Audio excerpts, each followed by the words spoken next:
edit video. You're a master at it. You have perfect videos. I love them. Oh, thank you. I'm just so excited about all of this. I am. Okay. I am too. Greetings and welcome, everyone. Hi there, I'm Lynn Hawkins. I'm your host of the Health, Wisdom, and Wealth Show, Powerful Conversations for Living Your Best Life. And our guest today is Beverly Whitlow.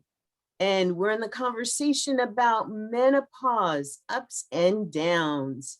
And while I share with you some information about dear Beverly, who is a very dear friend of mine, I want you to know, can you see my screen? Not yet. Oh my gosh. I see your beautiful picture. All right, well, we're gonna redo the front end of this because. There you go, it's populating. Okay. Greetings, everyone. I'm so excited that you decided to join us today. I'm Lynn Hawkins. I'm your host of the Health, Wisdom, and Wealth Show. And our guest today is Beverly Whitlow. We're in the conversation about menopause, the ups, downs, ins, and outs. And guess what? There are some that we are just going to poke holes in. We are going to flip on their ear and then upside down, because I think it's important for us to know, women and men, that menopause is not what we were basically trained to think that it was. And so kick back, listen, pull up a chair to the table and participate in the conversation. Put us some comments in the comment section below, because we would love to answer your questions and or dialogue with you later, because this is an important subject. Now, who is Beverly Whitlow?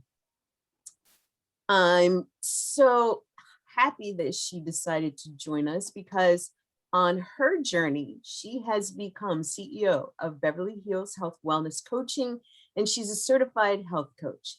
And she's come into the space of enlightenment, found new courage and a message to empower women.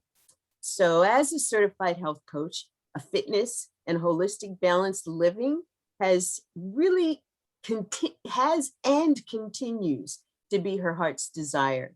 Even though she says she didn't grow up feeling supported around her healing gift, when the light was turned on, the fire ignited, and she knew it was what she was meant to do. Beverly's committed to helping women find themselves and know they're not alone, and that they can elegantly transform their body and their lifestyle, having more of the life they dreamed of. So Beverly's going to be sharing her wisdom, her passion, and her light with us. And I'm so happy, because menopause has its ups, its downs, its ins and outs, and we're going to be in that conversation. So without further ado, hi, Beverly.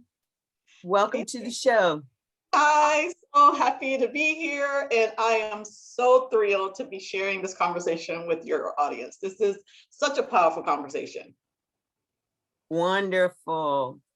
I'm excited about it because when I was growing up, not a lot of people talked about menopause. When we were being prepared for womanhood, menopause didn't come up as a subject that we needed to know something about. So before we get into the conversation, tell us a little bit more about you and your journey to focus on helping women with their health and wellness, especially on this topic of menopause. Well, I became a proponent of health and wellness when I was young, but not really understanding what health and wellness was.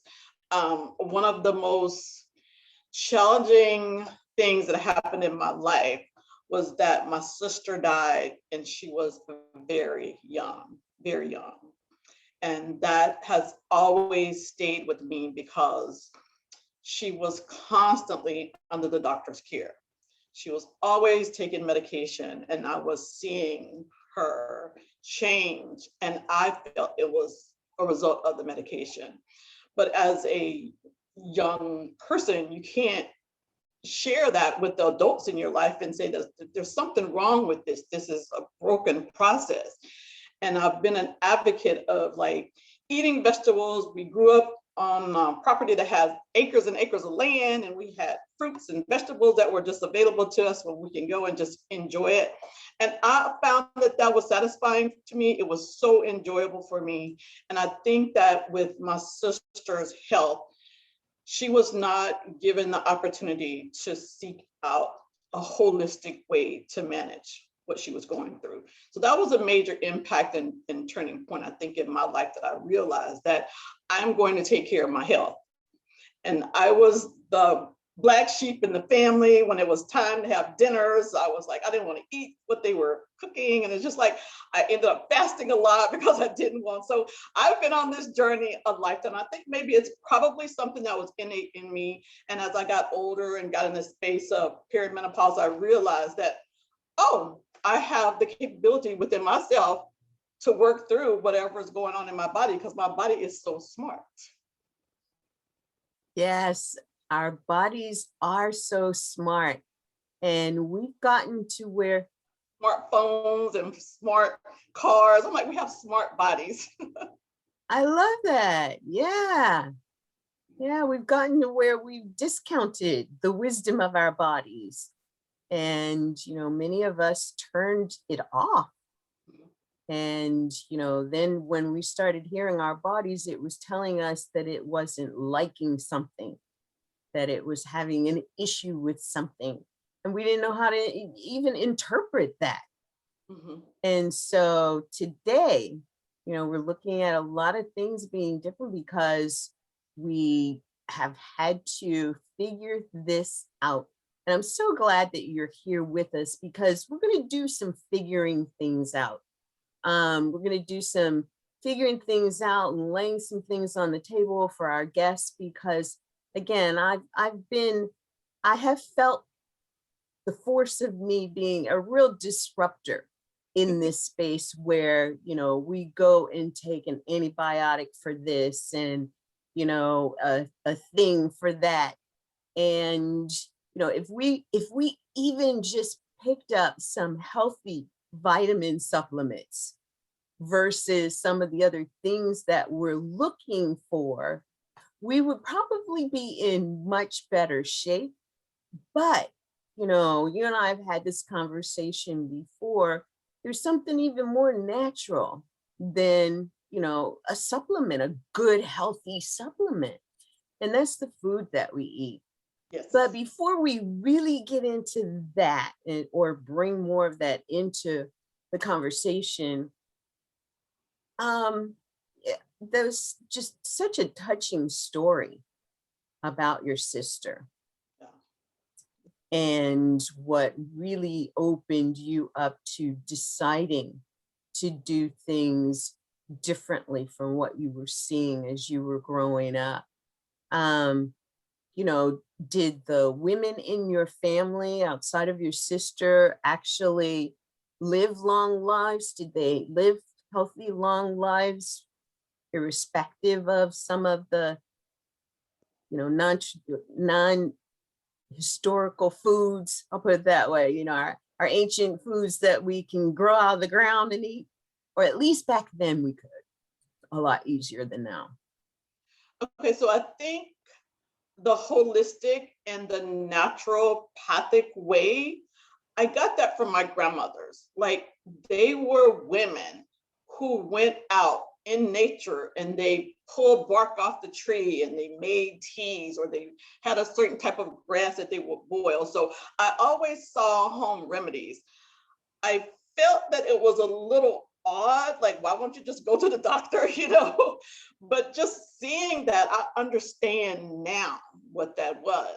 And I think by the time I came along and my sisters came along, the tide was changing and people were looking for convenient ways to do things or trying to get a quick fix for things. And the women's lib movement. I think a lot of things played into it. And so you were kind of getting away from that natural holistic path into things that were much more packaged and stamped with approval and ease. And I think that that's where the conversation around like where medicine works to take care of problems was kind of the narrative. But that narrative to me was something that I kind of bought into as a child, because you know when you go to the doctor, you don't have a lot of pushback. It's like, okay, you got this wrong, you take this antibiotic. And I literally have had probably been on antibiotics like all of my life, having tooth problems with infections and taking an antibiotic for that, or having some stomach issues, just like, just a myriad of little things, like breaking out, more antibiotics. And as I was getting older, trying to figure out like what's going on with my body. And it's just like, I've been taking all of these substances without question, because, this is what you were ushered into. But now, like, this is the thing that I love about menopause. It gives you a new lease on life. You will say, no, let me check this out for myself. And that's what I did. I did a deep dive on all things that was going on. And that's what led me down the path of getting my health and wellness certification, because I needed to figure it out. And there's answers to, what you're going through. There are. So Yeah. let's kind of bring in, what are some of the most common symptoms of menopause? Okay, so I'm going to go with a totally different answer from what the norm is.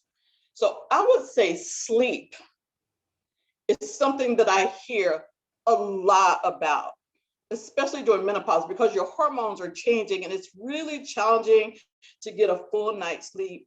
You're probably still working, have long hours, a lot of things on your mind, you can't get good sleep. Also, you have difficulty maintaining, your bladder all night, and you're up and down going back to the restroom. So I would say sleep is the disruptor to me. That was the big eye opener, like, what's wrong with me? Because I'm the person, when I lay my head down, I've had a peaceful day, I did everybody good, and I'm gonna sleep. Whether that's 4 hours, 5 hours, 8 hours, I was sleeping. And then when I was going through that phase, I wasn't able to sleep. I'm like, what is up with that? And I have a tip, remind me to share on what we can do to help with sleeping. So I'm gonna flip back to what you will hear if you would Google or have conversation with women about what the symptoms are related to menopause. You hear hot flashes. There's mood swings, there's insomnia in certain levels, there's bone problems, there's muscle atrophy, there's sexual femininity that shifts. There's like a litany of things. There's heart palpitations. So each woman's experience about menopause can be different, or probably will have aspects that's different. So you can't say a one size fits all. If you have hot flashes, then that's my menopause. Like everybody who's a woman going through menopause is going to have hot flashes. That's not true. I had some hot flashes, but I wouldn't say that my hot flashes were troublesome. I don't know whether I was blessed. I don't know whether I had the mindset, but to me, I was kind of intrigued by it when they came on. I'm like, oh, so I'm gonna do this like a contraction. I'm gonna have my watch, I'm gonna time it, I'll find out when it happens. I was never able to track it, and it came and went just like that. I don't even know whether it was 6 months. I don't know. I have no idea. So that just dispels this myth that if you're going through menopause, you're going to have this terrible bout of hot flashes. Now, I can't say that some women have had challenges with that, but we don't know what their diet is. We don't know what they're eating that's fostering that problem. So yes, menopause is different for every woman. So you see, I'm excited. I'll keep going. Well, you mentioned something, and I have to say that my experience was very similar. I was like through it, and I was like, oh, I did have a couple of hot flashes. And, none of the other things like the mood swings and moodiness and I mean, if it was there, it was not noticeable to me or others, because I had people in my life that would call me out. It was like, what, they'd be the first ones. What is wrong with you? And, when I think about that, I asked the same question. Well, maybe I'm just blessed. But then I had to also look at what was I doing? And I can honestly say I was very physically active. I was eating. I can't say that I was eating the best diet, but I was eating very well. Lots of fruits and vegetables, lots of salads. And is that what you were experiencing as well? Yeah, I would have to say that I have a background that maybe is similar to yours. I know you were like a fitness trainer, like you were like marathon bike riding. I kind of did some classroom exercises, when we were moving around, like get some ladies together and have some exercise classes. So that, and I did get my certification for that. I've, like I said, always been conscientious about how I ate, but I also wanted to be out in nature. Like I've always loved being out in nature. And I think that that's a healing modality in and of itself. As a child, it's so crazy. I don't have any brothers. I was like all girls. So I would climb up in a tree and just hide from the world. And I think I just was comforted by being in that tree. And I guess all of the healing properties from the tree, like I just love nature. And I find that those simple things have been able to sustain me. And I was blessed to see another birthday, and I'm in a totally different season of my life, but I'm blessed. I'm so grateful for it. And I think those little tidbits of things built on each other, and it just got me to the place that I am now. Yeah, yeah. Very similar experiences. Um, we had a pear tree and two apple trees in our yard. And I remember climbing the apple tree, picking an apple, and sitting up there on a branch, eating it. Yes. And just feeling so good. And probably wishing that I understood why, but it didn't matter. Probably because I was hungry and the apple was there. Because, the other piece was, for me, if I went back in the house, it was like, it's done. You're done for the day. You're in. Let me find you something to do. And so I was trying to stay out as long as possible. Hmm. Yeah. So, well, let's talk about a couple of these common symptoms. Mood swings, hot flashes, night sweats, even depression. Mhm. How much of that is actually, well, I know it's hormonal imbalance, but how much of that hormonal imbalance is, say, due to the lack of fruits and vegetables in your body? And it has nothing to, I mean, what's this? What do you understand about it? This is what I found is that our bodies are so full of, you hear a lot about the GMO, all of these preservative, all of these things to keep our foods packaged, things that are injected in animals to keep them to get bigger. Like there's just so much toxicity we're getting, even in our water. I was reading some information about water, like what water is really pure. So there's like, if you take all of those, the cleaning products you use, your perfumes, your makeup, like we're just getting toxicity a lot. And those things, if you're not finding ways to detox and purge them, then they're going to be throwing your hormones off, and you're going to have some experiences as a result. And each person is going to be a little different based on, what their day-to-day activities are or how they're eating. So with me, I tried, and I've done this for years. I don't even remember when it started, but I would do seasonal detoxes. I think, remember when there was like this lemonade diet or something that Yeah. came out? You did a, and I remember trying that, and I remember I felt amazing when I did it. And I'm just like, okay, so I'm just gonna make this a part of my life, and I would do it seasonally.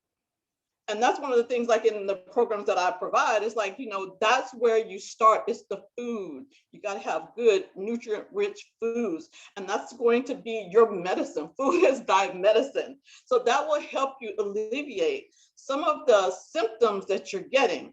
But I don't want to discount the fact that some people can have a proclivity to go into depression. They don't know what's happening. That's one of the reasons why I want to have the conversation. If you know what's up the road and you're prepared for it, you can navigate it and you won't find yourself overwhelmed and unable to manage. I think that's part of the problem.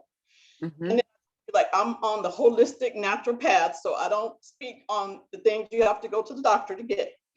But you have to think about the fact that decades and decades ago, when women went into the doctors and said they got this thing going on and they didn't know it was perimenopause or menopause, and doctors like, here's your RX for it. And that was the answer.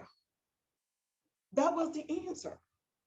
But if you're going through things and you feel depressed, you should seek out medical attention. That's the first I would say, because I have did a lot of research, and there are women who went through really serious depressions, but I don't know what else was going on in their life before they came into the perimenopausal state. I don't know. And, I love how you kind of laid that out, because I have this thing that, Western medicine, our doctors, many of whom coming out of medical school, really have it on their hearts to help people. Yes. And over the course of time, they get themselves so indoctrinated in the pharma psychology that it's sometimes hard to make the shift and navigate themselves out of it and into something that they may even have believed going in, which was, there's got to be a combination of holistic and, the medicine world. And because we as individuals have given ourselves to the edict that doctors know all, doctors have all of the answers, we've boxed ourselves in. And I know some doctors that say now, of course, like all of us or most of us, if I knew then what I know now, I would have done some things differently. And, when I look at the fact that there are so many people who will not take responsibility for their health, it really, it breaks my heart. Right. People but some of that is a lack of knowledge, because we've been given a spoon of like, this is what you're supposed to do, follow my regiment. So that's where these conversations come in. It's so important. And one thing I will piggyback on, and I'll let you keep going with the conversation, is that when it comes to menopause and women seeking this medical help, they have to also know the doctor's background. Most doctors can opt out of learning anything about menopause as part of their curriculum. If they do, it's very little about menopause. Now, I hope that's changing, but by and large, that's basically what it is. And add nutrition to it. They didn't take years. Exactly. So this is a compounded problem. Exactly. And, until recently, there weren't that many female doctors that were of various disciplines that you could actually go to. So you found yourself sitting in front of a man with a female issue and wondering how like, and I can only imagine that, especially if he had a wife, he only really wanted to do what he thought was the best thing for you, his patient. But a man is a man, is not a woman, and I think that makes a difference too. I know that I was one of the first of my friends who said, if it's not a female doctor, I'm not going. Is there a female doctor in this network? I will go wherever I have to go to get to her, Yeah. because I felt like there was more of a direct correlation for understanding what my issues may have been. And, still didn't get me the holistic view. So I'm happy to see the number of naturopathic doctors that are out here now, the number of alternative medicine and functional medicine doctors that are available now and can come under some insurance plans, because that's been a huge driver for us as well. Yes, yes, yes, yeah. I am a big fan of naturopaths, herbalists, and I actually have gone down the path I think it was maybe last year, I can't remember, of using an acupuncturist. And you can use acupuncture for menopause. That's not what I was seeing the acupuncturist for, but it is available. There are so many opportunities to look at resources that can serve you as the first line of defense before you go a route that may be a permanent decision. And by a permanent decision, I want to come back to that, but I want to talk a little more about the symptoms here. Okay. And the fact that, they sometimes, you're a woman in your early 20s and you could be having some of these symptoms. What does that mean? Yeah.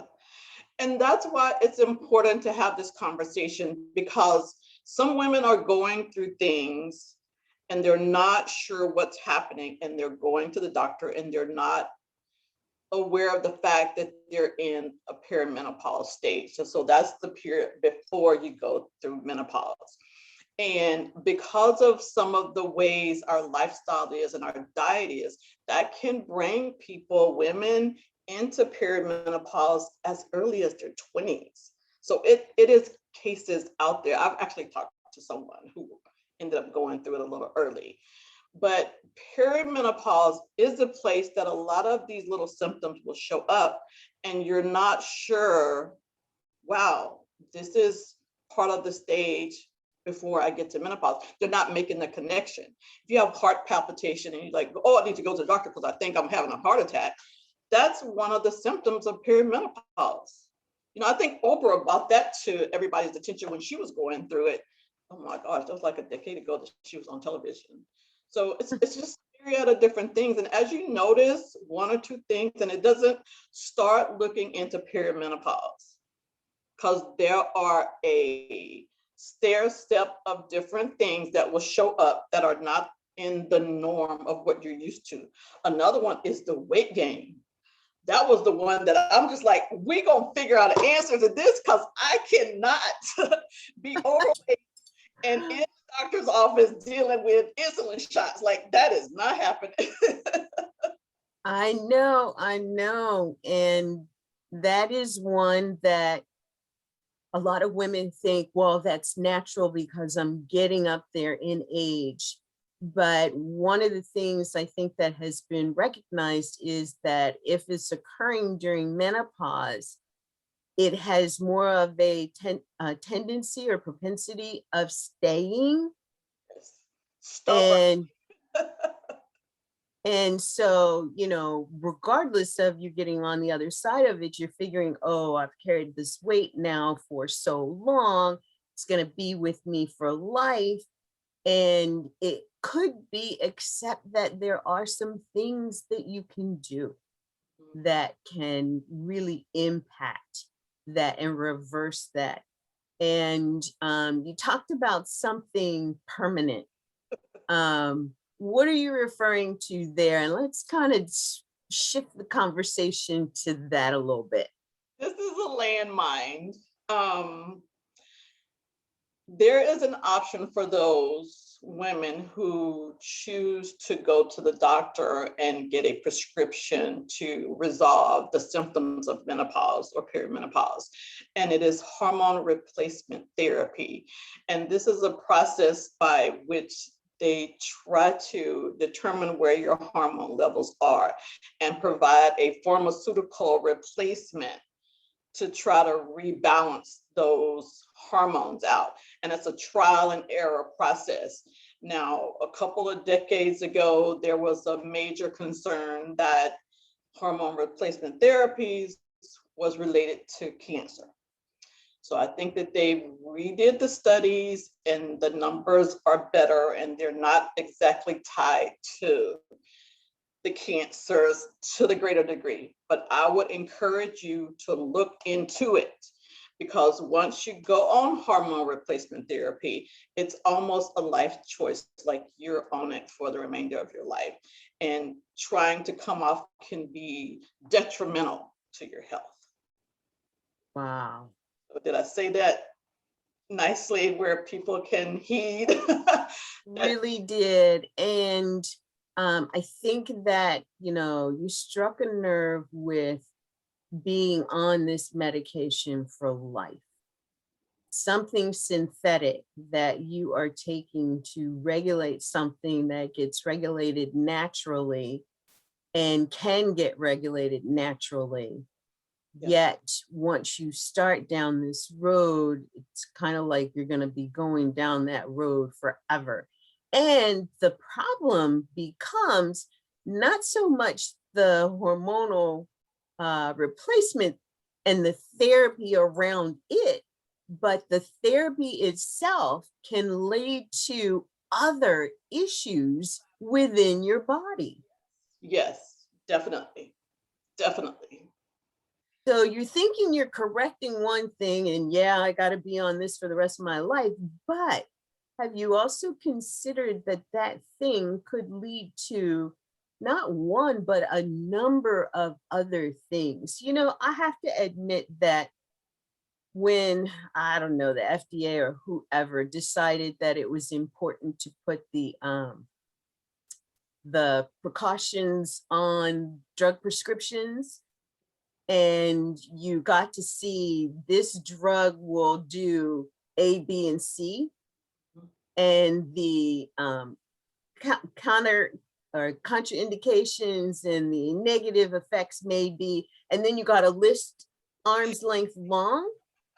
I was like, okay, that's not something I want in me.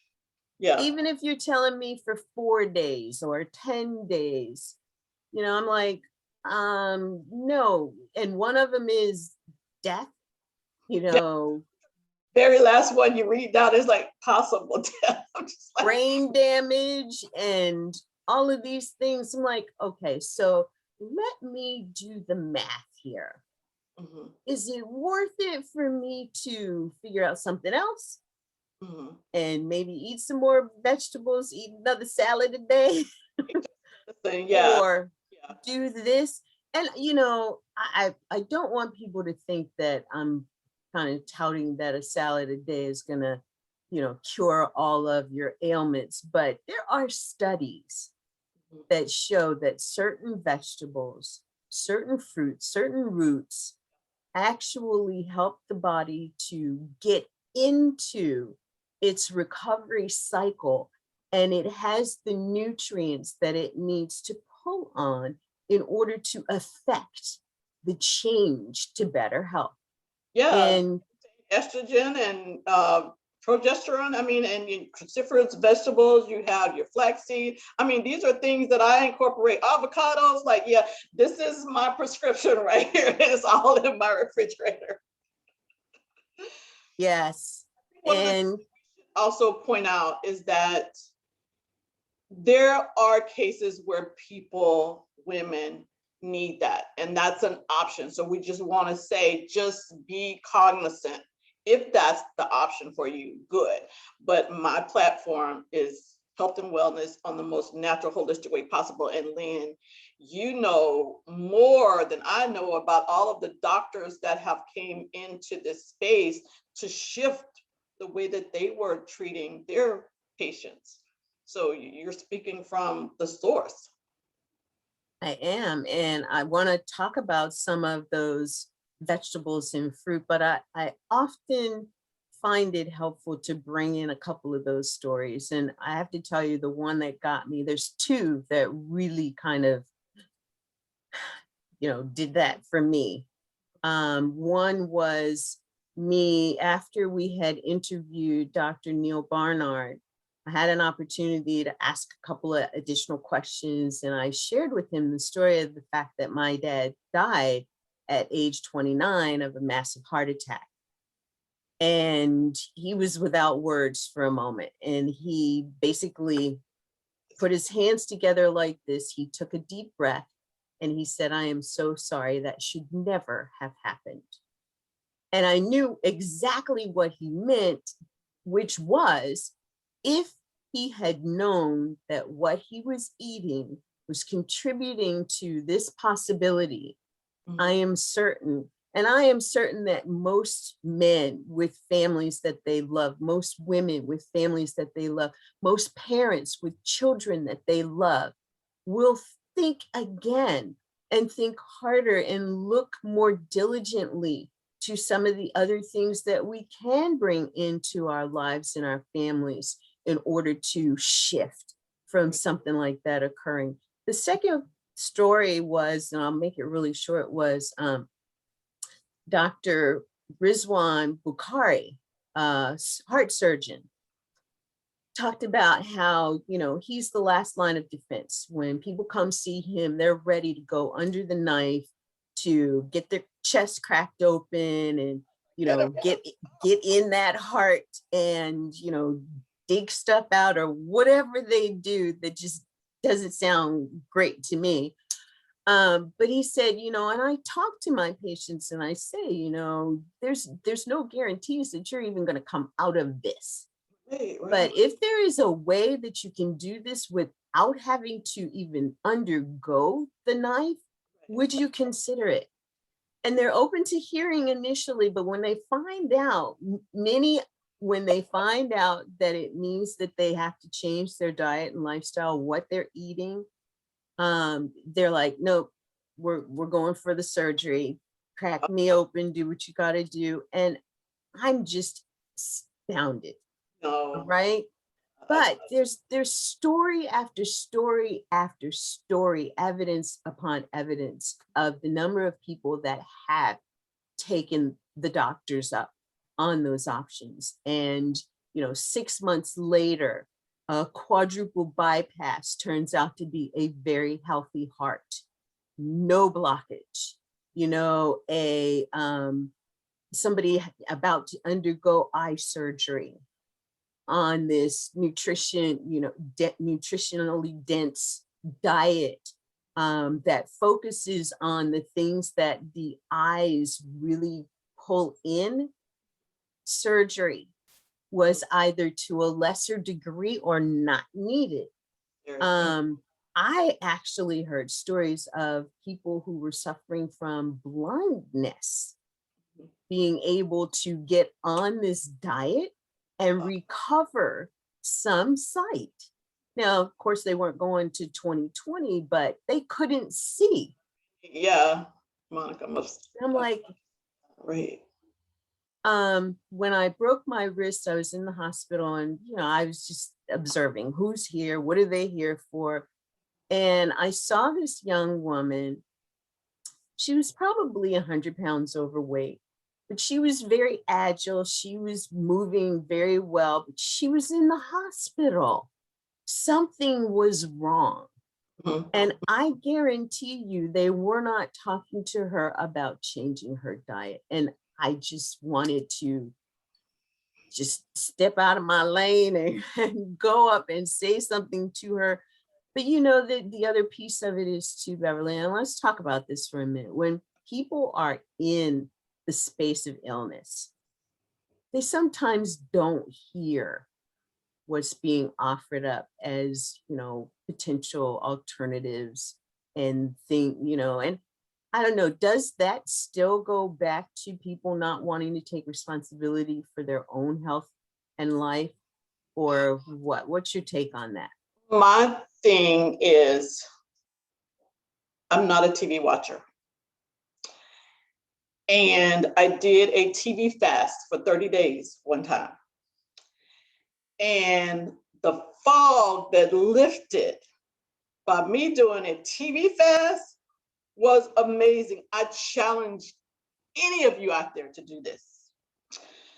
So what I learned from that fast was that we hear things over and over and over and over till it's embedded, and then we start repeating it and repeating it and repeating it. So what are the major commercials that you see on television? They are ads for different pharmaceuticals. And then we repeat, oh, I heard this commercial and it can cure this. So it's like the programming is there. So we have to do what you're doing now and keep having the conversation over and over and over until people understand that there is an alternative. There are options for me, but we can't have the conversation one time because people are kind of set in their ways, and it takes a while for you to take things in through repetition. So that's a Mm-hmm. different conversation. Mm-hmm. No, you're absolutely right. And I commend those who are actually actively seeking answers in this realm of holistic medicine. Even as a certified hypnotherapist, I bring in ways for weight loss to occur. And it really is about making different food choices and hearing your body talking to you. Mm-hmm. Yep. Mm, And you tap mm-hmm, hypnosis because that's what's happening. You're being hypnotized. mm-hmm. And we think hypnosis is, Las Vegas stage when it's happening every day. If you're watching a Right? pharma commercial or a Burger King commercial, Yes. you Yes. know, True. and we don't see enough commercials about, the growing broccoli and bringing, fresh broccoli from the garden to the table, Right. and what that looks like, what you can expect. All of the cooking shows on TV are all saturated with these amazing tastes that are killing us. Mm-hmm. Yeah. And we don't see and I might have to start that TV show that is. You for what you're doing. I love when your pop-ups come and like, oh, she's got a new guest. We're talking something, health and wellness, something, and I learn a lot from your guests. So I totally support you and what you're doing because this message is needed, and especially pertaining to our women in menopause. I don't remember the number, but the number of us who are going through menopause is huge. And it's not like it's a pocket. It is global. This affects everybody everywhere. This needs to be in corporations so they know what's happening to their women. Lynn, we need to start a movement. The menopause movement. And let's talk real quick about how it actually impacts mental health. Mm-hmm. May is Mental Health Awareness Month. Right. Well, the thing about menopause is like if you don't know what's happening and you're finding yourself going into a fog, one of the symptoms that I've seen on lists is like you go through these senior moments like you can't remember something. It's hard to recall. And I feel like that is a part of life in general. I've had conversations with kids. I mean, when I say kids, I mean millennials, and they'll go through a fog and they can't remember because they're too busy running. But anyway, it happens. But if you're not doing things to keep your mind sharp, I know elderly people do puzzles and they read books, and some people listen to classical music or try to learn a foreign language. You have to do these things. But if you're not, and you're in this space of dealing with this one thought, that thought manifests itself into this dark gray spot, and you find yourself where you dug a hole and you can't get out, and you need help. At that point, you need to reach out to a professional person in the medical community, your doctor. They have all of these like hotlines that you can call in for depression, because we were going through the pandemic, and people were like not having the ability to go out and socialize. Like, there are platforms that are available to support you, but this is something that is so vital, because sometimes people are not aware that they're in these stages of depression, and then it can lead to suicidal thoughts, and we don't want people to be in that space. Um, not to be morbid, but I think it's important for us to recognize and keep an eye out for what those statistics are going to be, because there has been an uptick. And, if once again, if I knew then some of the stuff that I know now, I cannot tell you the thoughts about what it is that I'd be doing right now. And everybody has to go their own journey, however it goes, zigzag, up and down, in and out. And that is what menopause is. It's a journey. Truly, it's a journey. And so this may seem like a weird question, but if we have young girls, 9, 12, 13, who are developing breast cancer, and we have men who are developing breast cancer because they're developing breast nodules, are men also susceptible to not necessarily menopause as it is stated, but hormonal stuff? Yeah, men have problems with their estrogen and their testosterone. As they age, they're coming into a season where they're running into problems with their prostate. So these are hormonal fixes that we can take a proactive role by the way we eat. But if you don't, they just escalate into things that end up being something that throws you into the doctor's office or into a surgery situation. So yeah, men go through this too. Menopause, there's something that men go through equally. But sometimes men have a tendency to like really not talk about many things that's going on with them and not even want to seek any support.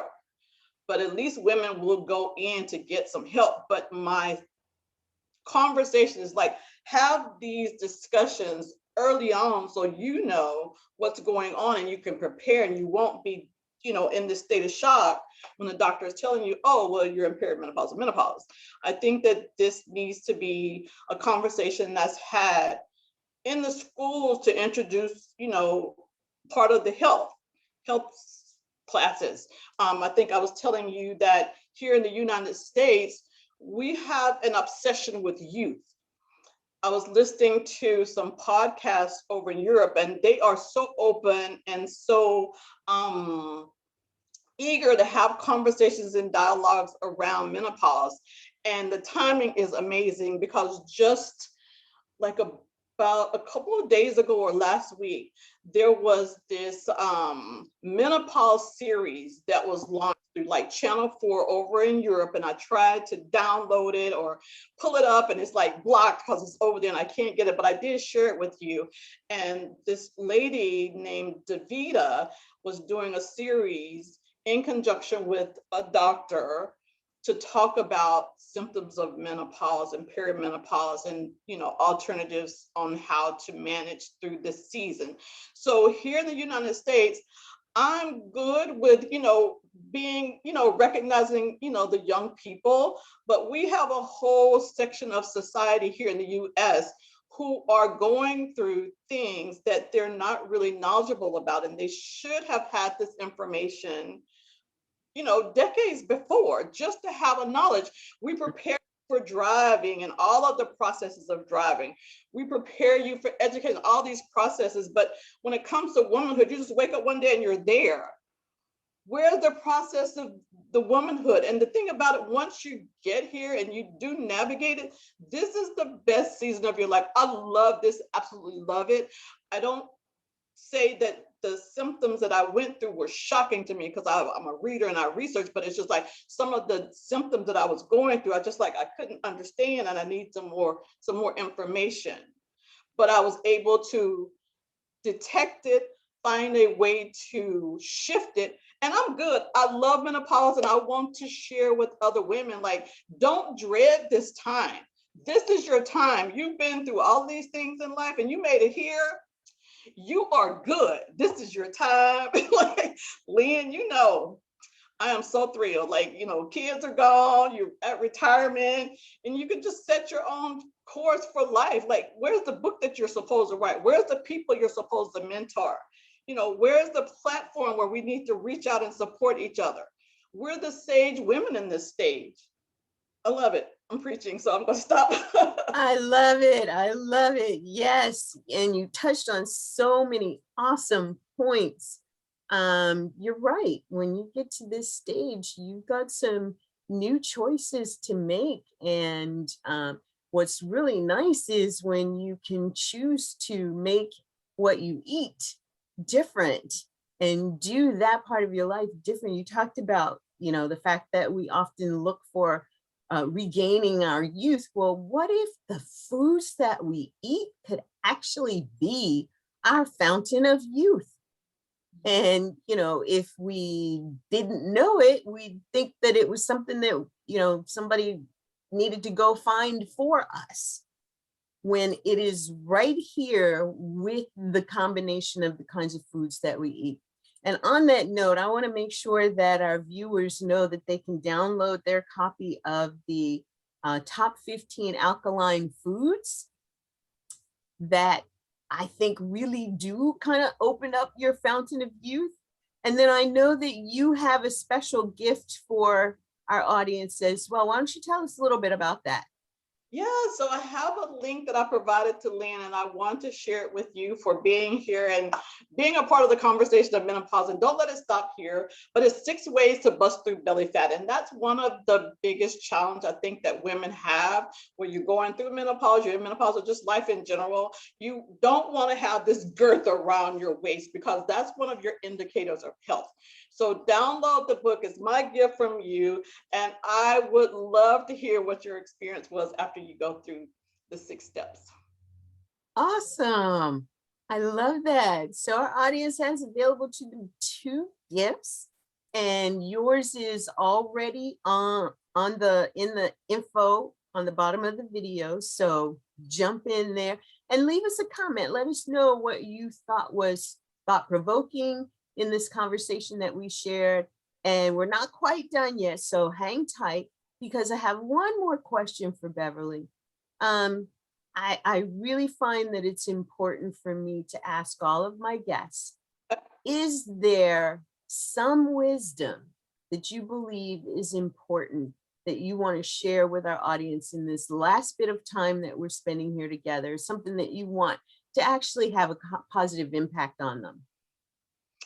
My thing is, one, mindset. To me, everything that you approach, come at it with the most positive, optimistic mindset possible. Because if you have that, that will set you on a path to navigate like what's in the best interest. We have smart bodies, and this is the part where you're going to be thinking through, what is it intuitively I need to serve myself and my body to be healthy? And if without health, you don't have anything. Like, that is the foundation of life. And you want to be cognizant about what your options are, but approach it positively, because what you think about, you bring about. Yes, awesome. Oh, such wisdom. Thank you so much. And once again, to our audience, if you enjoyed this conversation, if you have a topic that you would like for me to bring some conversation around, and we're going to talk more about menopause, because menopause is a bigger subject than just one episode. It's a bigger subject that, there's so many facets to it. And we're human beings. It's about who we be at any given point in time, who we are being, who we are now, who we wish to become, because as we're living, we are also becoming. And I want to, all of my guests want to help you to be better at understanding how it is you can become your best you. And once again, Beverly's free ebook, 6 Ways to Bust Through Belly Fat, is just below the video. So make sure that you grab it, and I'll share the link for the top 15 alkaline foods, because it is our food that is going to give us the biggest part of our wealth back.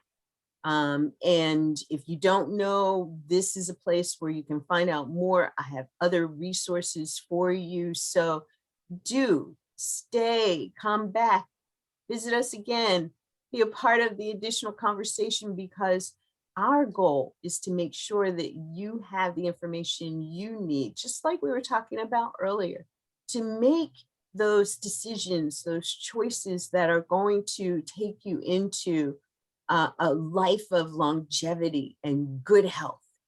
And if you're a health wisdom or wealth practitioner and you'd like to share your knowledge and expertise with our audience, be in this conversation, just reach out to me.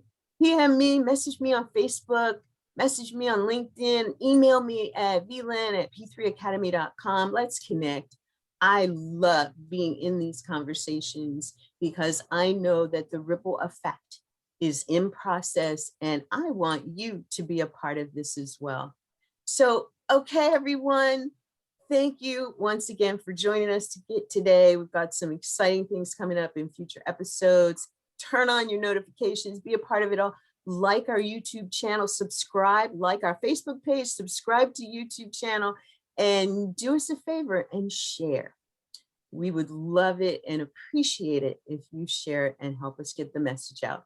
So thanks. Until next time, be well, live, love, and be a bigger positive impact in your world. Bye for now. Bye.